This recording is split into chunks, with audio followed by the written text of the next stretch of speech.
My parents offered to pay for my college but with strict conditions. I refused and pursued my dream. Now they want to control my baby's future.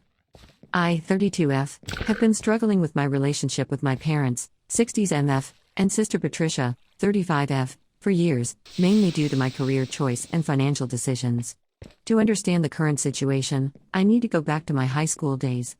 Growing up, our family always appeared perfect from the outside. My dad was a successful accountant and my mom was a respected high school principal. They were pillars of our community, involved in local charities and our church.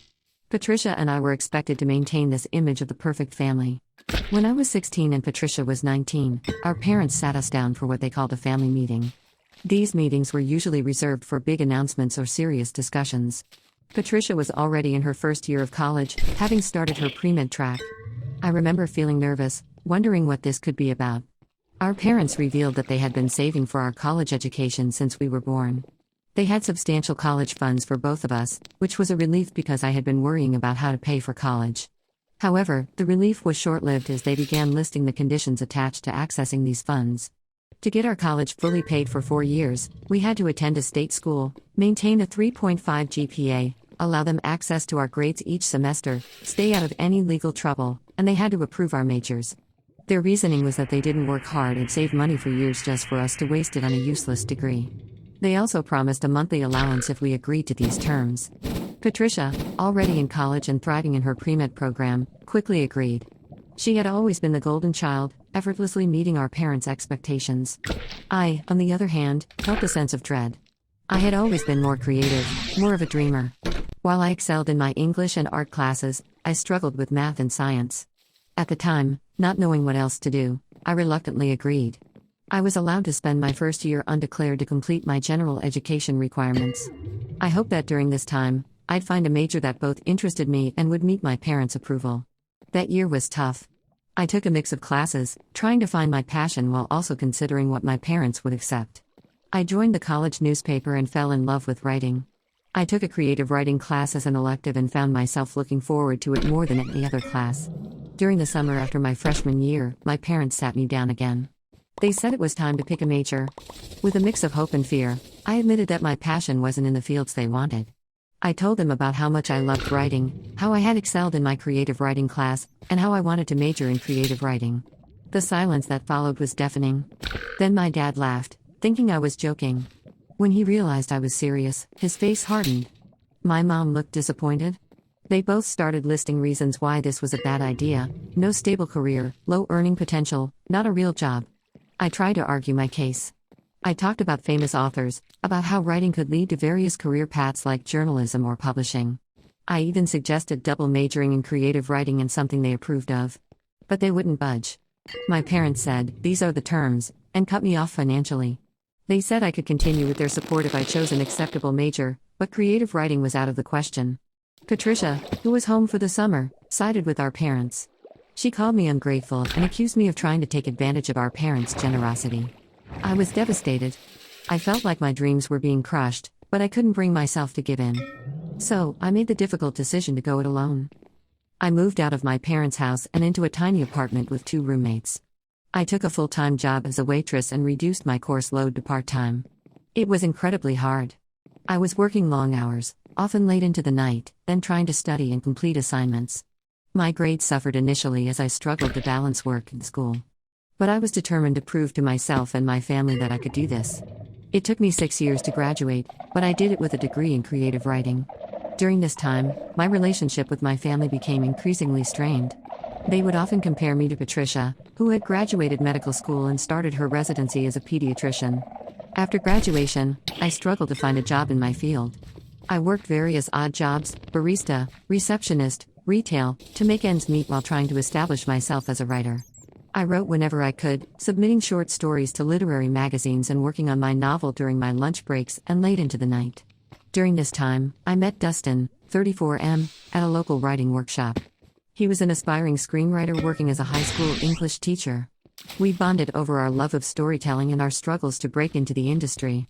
Dustin was incredibly supportive of my writing dreams, always encouraging me to keep trying even when I felt like giving up. 3 years ago, I finally got my big break. A small publishing house picked up my first novel, a coming-of-age story that drew heavily from my own experiences. To my surprise and delight, it became a moderate success. The sales weren't astronomical, but they were enough for me to quit my day job and focus on writing full-time. Dustin proposed shortly after, on the night of my first book signing. We got married last year in a small ceremony. My parents and Patricia attended, but their congratulations felt forced. My mom made a comment about how I was finally settling down and hoped that marriage would bring some stability to my life. Throughout this time, my relationship with my parents and Patricia remained strained. They never approved of my career choice and often made snide comments about how I should have listened to them. Patricia, now a successful pediatrician, frequently bragged about her achievements and how she made the right choice. Last month, Dustin and I found out we're expecting our first child. We were over the moon. After years of focusing on our careers, we felt ready to start a family. We decided to share the news with both our families over dinner. Dustin's parents were overjoyed. They immediately started talking about nursery themes and offering to babysit. When we told my parents and Patricia, their reaction was lukewarm at best. My mom's first question was if we could afford to have a baby on a writer's salary. My dad suggested I should consider getting a real job now that I had a family to support. Patricia chimed in, saying she hoped the baby would inherit Dustin's practicality instead of my flighty nature. I was hurt by their reactions but tried to brush it off. I told myself they were just concerned about the baby's well-being. However, things came to a head last week when my parents called to discuss the baby shower. They offered to host it, which initially seemed like a peace offering. But then they started listing their conditions. They wanted to approve the guest list, choose the theme, and have a say in how we plan to raise the baby. They talked about the importance of a college fund with terms, of course, and how we needed to start thinking about the baby's future career from day one. I was shocked. It felt like history repeating itself. I told them that Dustin and I would make decisions about our child. My mom said, "These are the terms if you want our help." It brought back painful memories of the college fund situation. I declined their offer and said we'd plan the shower ourselves. They seemed genuinely surprised by my refusal. My dad said I was being stubborn and short-sighted. My mom implied that I was denying my child opportunities out of spite. Patricia called me later that day, berating me for turning down our parents' generous offer. She said I was being stubborn and selfish, and that I should be grateful for any help I can get, especially with my unstable career. She went on about how she wished she was in a position to start a family, she's single and focused on her career, and how I was squandering the support she would love to have. I'm at a loss. I thought having a baby would bring my family closer, but it seems to have widened the rift. Dustin thinks we should distance ourselves from my family for the sake of our mental health and our future child. Part of me agrees, but another part still hopes for reconciliation. I can't help but wonder if I'm overreacting. Am I wrong for wanting to set boundaries with my family? Should I have accepted their help despite the conditions? I don't want to deprive my child of grandparents and an aunt, but I also don't want them to treat my child the way they've treated me. The stress of this situation is taking a toll on me, and I'm worried about how it might affect my pregnancy. I want to focus on the joy of becoming a mother, but instead, I'm constantly anxious about family drama. How do I navigate this situation while protecting myself, my marriage, and my unborn child? Update 1. It's been about a month since my last post, and I want to thank everyone for their supportive comments and advice. Your perspectives really helped me gain clarity on my situation. After a lot of discussion with Dustin, we decided to set firm boundaries with my family. We spent several evenings talking it through, weighing the pros and cons, and discussing how we want to raise our child. Dustin shared some of his own family history. His parents divorced when he was young, and he saw firsthand how important it is to have a united front as parents. We drafted an email together, carefully choosing our words. We explained that while we appreciate their concern, we are capable adults who can make our own decisions about our careers, finances, and how we raise our child. We made it clear that unsolicited advice and criticism would not be tolerated, and that our decisions regarding our child are not up for debate. Sending that email was one of the hardest things I've ever done. My hand shook as I hit the send button, and I spent the next few hours feeling alternately empowered and guilty. The response from my family was mixed, to say the least. My dad didn't reply at all, which is typical of him. He tends to retreat when faced with conflict. My mom sent a terse message saying she was disappointed in our decision but would try to respect it. Her message was full of passive-aggressive comments about how they only wanted what was best for us and the baby.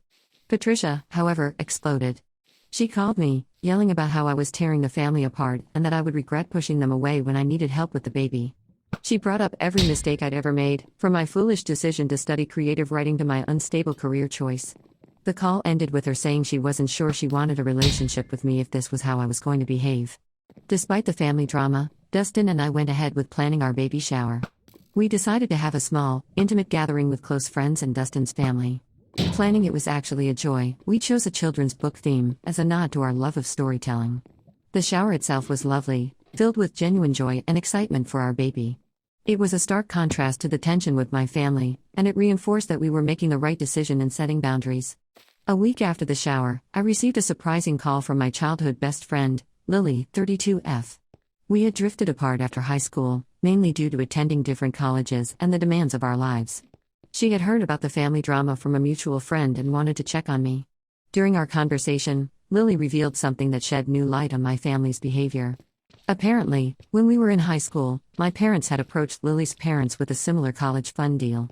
Lily's parents, both teachers, had refused, saying it was manipulative and would put too much pressure on Lily. This led to a falling out between our families, which explained why Lily and I had drifted apart after high school.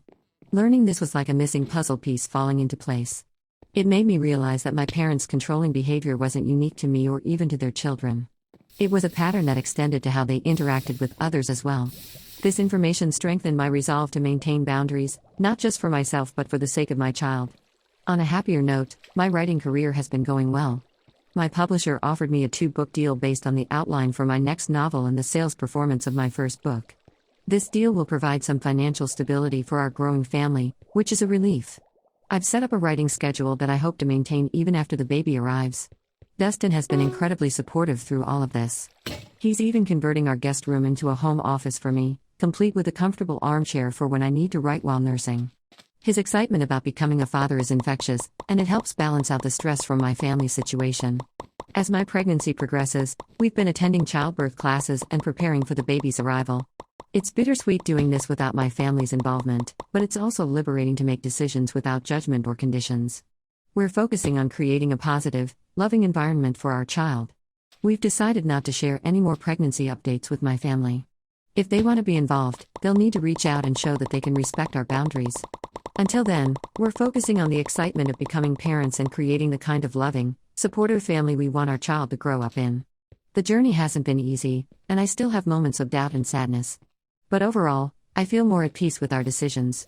We're building a support network of friends and Dustin's family, and I'm learning that family isn't always about blood relations. As we prepare for our baby's arrival, I'm filled with a mix of emotions, excitement, nervousness, and a tinge of sadness that my family might not be as involved as I once hoped. But I'm also filled with determination to break the cycle and create a different kind of family environment for my child. Update 2. Another 2 months have passed, and I'm now well into my 3rd trimester. The baby is healthy and growing well, and we recently found out we're having a girl. Dustin and I are over the moon. We've started decorating the nursery in a woodland theme, with soft greens and purples. Dustin has been painting little animals on the walls. His hidden artistic talent has been a delightful surprise. We've had no contact with my parents or Patricia since my last update. The silence has been difficult, especially as the birth approaches. There are moments when I wish I could call my mom to ask for advice or share my excitement. But then I remember the conditions and judgment that would come with that interaction, and I know we're making the right choice for our mental health and our daughter's well-being. Interestingly, my conversation with Lily sparked a rekindling of our friendship. We've been meeting up regularly for coffee, decaf for me, of course, and it's been wonderful to reconnect. She's been a great support system, sharing her own experiences with her 2 kids and offering a listening ear when I need to vent about family issues. Lily even threw us a surprise baby sprinkle with our close friends. It was a small, intimate gathering, but it was incredibly touching. Our friends brought books to help build the baby's library, and we spent the afternoon sharing parenting stories and advice. It made me realize that while I might not have my biological family's support, I have a strong chosen family who care about us. On the career front, I've been making good progress on my new novel. The story is flowing well, and I've completed the first draft. My editor loves it, and we're aiming for a release date shortly after the baby is born. It's been challenging to balance writing with preparing for the baby, but it's also been a welcome distraction from family stress. Dustin has been amazing throughout all of this. He's taken on more household responsibilities to give me time to write and rest.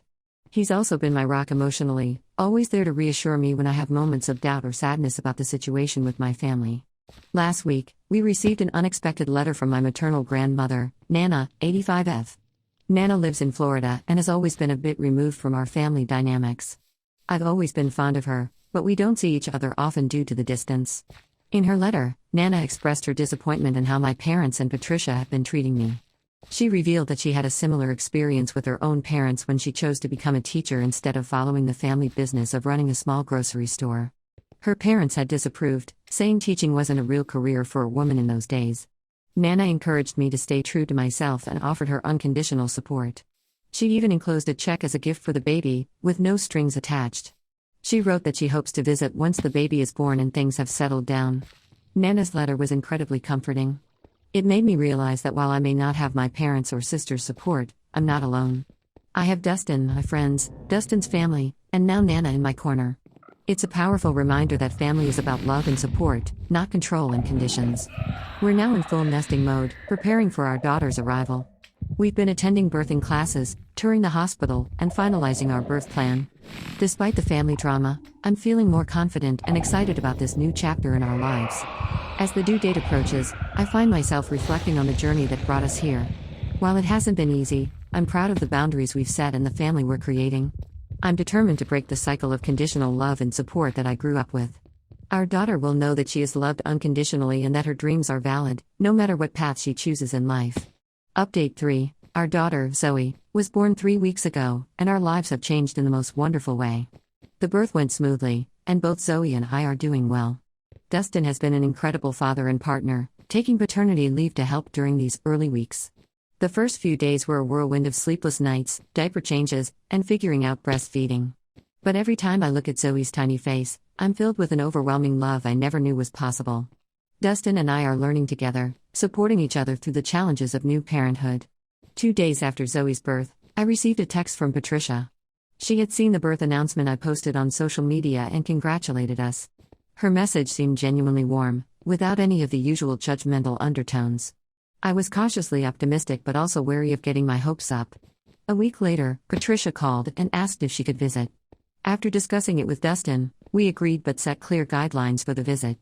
To our surprise, Patricia arrived with a heartfelt apology. She admitted that seeing my success and happiness made her question the choices she had made in her own life. Patricia revealed that she had recently started therapy to work through some of her issues. She realized how unfairly she had treated me and how much of her behavior stemmed from her own insecurities and the pressure she felt to meet our parents' expectations. It was a raw, honest conversation that brought us both to tears. Patricia's visit went well. She respected our boundaries, genuinely seemed to enjoy spending time with Zoe, and even complimented my parenting. She asked about my writing and seemed sincerely interested when I told her about my upcoming book. It felt like a step towards rebuilding our relationship. As for our parents, we still haven't heard from them. Patricia mentioned that they're struggling to accept that their controlling behavior has pushed me away. She's encouraging them to seek family counseling, but it's a slow process. While part of me hopes they'll come around, I'm also at peace with the possibility that they might not. For now, we're focusing on our new life as parents. Balancing childcare and my writing career is challenging, but we're figuring it out day by day. I've set up a small writing nook in the nursery where I can work while Zoe naps. It's not always easy, but the joy of pursuing my passion while being there for my daughter is worth every struggle. Dustin has been my rock through all of this. He's taken to fatherhood with enthusiasm and patience. Watching him with Zoe, singing her silly songs and reading her stories, makes me fall in love with him all over again. Our relationship has only grown stronger through this experience. Nana is planning to visit next month, and we can't wait for her to meet Zoe. Her support has meant the world to us. Lily has been a frequent visitor, even babysitting so Dustin and I could have our first date night since Zoe's birth. Our friends have rallied around us, bringing meals, offering help, and showering Zoe with love. Looking back on this journey, I'm proud of the boundaries we've set and maintained. While the situation with my parents is still unresolved, I'm at peace with our decisions. Our priority is creating a loving, supportive environment for Zoe, free from manipulation and conditional love. As I watch Zoe grow and change every day, I'm reminded of why I fought so hard to follow my dreams. I want her to know that she can pursue her passions, whatever they may be, and that her parents will support her unconditionally. That's the legacy I want to leave for my daughter. The road hasn't been easy, and I'm sure there will be more challenges ahead. But as I sit here, writing this update with Zoe sleeping peacefully in her bassinet next to me, I know we've made the right choices. We're building the family we've always wanted, one based on love, respect, and support. To those who might be facing similar struggles with family expectations and conditional love, I want to say, stay true to yourself. It's not always easy, but it's worth it. You have the power to break cycles and create the life you want. Surround yourself with people who support and love you unconditionally. And remember, family isn't always about blood, sometimes it's about the people who stand by you when it matters most.